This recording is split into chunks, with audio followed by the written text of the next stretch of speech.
જય ગણેશ. રેવા global school Tilakwada નર્સરીથી 12 ધોરણ સુધીનું અભ્યાસ ચલાવે છે. આ પ્રથમ વર્ષ છે અને ગણેશજી અમારે ત્યાં બિરાજમાન થયા છે. આજે એમનું વિસર્જન છે. અમે 7 દિવસે વિસર્જન કરી રહ્યા છીએ. બધા જ બાળકો ટ્રસ્ટીઓ અમારી સાથે આમાં જોડાયા છે. ખૂબ આનંદ ઉત્સાહનો મહોત્સવ છે અને ખૂબ સારું વાતાવરણ છે.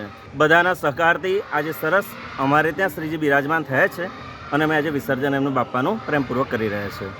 તો ગણેશજી સૌનું ભલું કરે, સૌનું સારું કરે. જય ગણેશ. આજે એક નર્મદા મંદિર સુધી તમારા ભગવાન ગણપતિનું શોભાયાત્રા જશે અને પછી વિસર્જન તમે કરવાના, તે કઈ રીતે કરવાના? અમે ઇકો ફ્રેન્ડલી ગણપતિ રાખ્યા છે, એટલે એમાં એવા પાત્રની વ્યવસ્થા કરી છે. એમાં જ અમે વિસર્જન કરીશું, જેથી કરીને ઇકો ફ્રેન્ડલી ગણપતિને એક મેસેજ પણ જાય અને બાળકોને પણ એવાનો મેસેજ મળે કે વાતાવરણને કેવી રીતે બચાવવું જોઈએ. ગણપતિને જેટલા શ્રદ્ધાથી બેસાડો છો એટલા શ્રદ્ધાથી એમનું વિસર્જન પણ થવું જોઈએ. Reva global school Tilakwada, Krishna Pandya Acharya.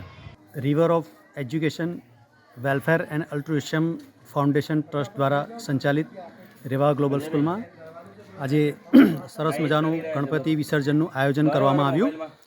તેમાં બાળકો, શાળાના ટ્રસ્ટીઓ, શાળાના સ્ટાફ બધાએ ખૂબ આનંદભેર, ઉત્સાહભેર આજે ભાગ લીધો છે. અને આજે તિલકવાડા ગામની અંદર, તિલકવાડા નગરમાં આજે રેલીનું ખૂબ સરસ આયોજન કર્યું હતું. તેમાં ગામ લોકોથી માંડીને સર્વે મિત્રોએ જે સાહસ સહકાર આપ્યો છે તે બદલ હું બધાનો ખૂબ ખૂબ આભાર માનું છું.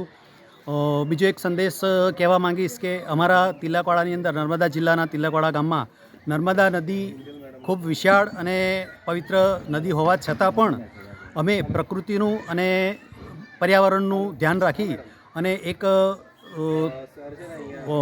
તપેલાની અંદર પાણી ભરી અને શ્રીજીનું વિસર્જન એ તપેલાની અંદર પાણીનું અંદર આપણે શ્રીજીનું વિસર્જન કરેલ છે.